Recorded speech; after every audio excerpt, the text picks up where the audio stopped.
আসসালামু আলাইকুম আপারা বোনেরা, কেমন আছেন? আশা করি ভালোই আছেন। আমি আল্লাহর রহমতে ভালোই আছি।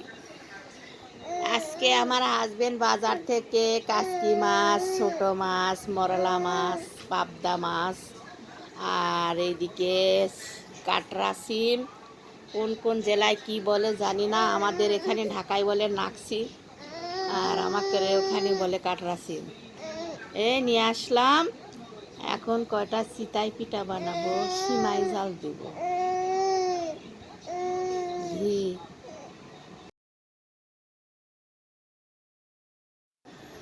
এখন সিমাইটা সামান্য ঘি দিয়ে ভেজে নিলাম, তারপর দুধে ভেজাবো। দুধটা বরফ থাকার কারণে আমি এখন বরফটা বোতলটা বটিতে কেটে নিলাম। এখন সরাসরি চুলায় দিব। সঙ্গে দিলাম তেজপাতা, এলাচ, দারচিনি, লবঙ্গ, একটু লবণ, চিনি সব মিলায়া। এইদিকে এখন আমি কয়েকটা চিতাই পিঠা বানাবো গরুর মাংস দিয়ে খাওয়ার জন্য। সেই জন্য আটাটা ম্যারিনেশন করতেছি। এখন চিতাই পিঠা ভাজবো। দেখুন আমার চিতাই পিঠাটা কত কুসুম গরম পানি দিয়েছি।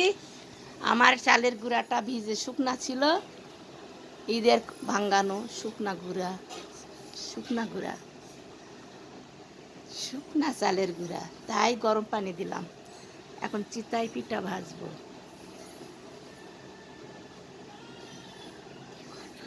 দেখুন কত সুন্দরভাবে আমার চিতাই পিঠাটা ফুলে উঠবে।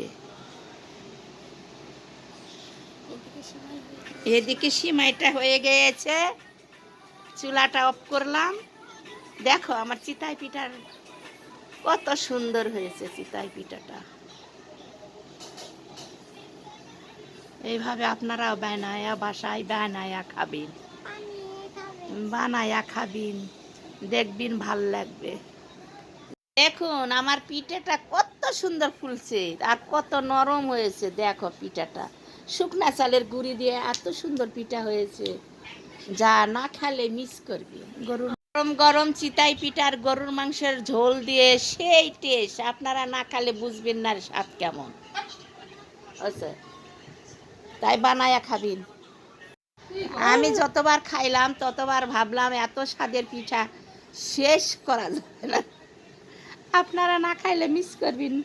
এটা আমার ভিডিওটা না টেনে আপনারা দেখবেন, লাইক কমেন্ট শেয়ার করবেন। আর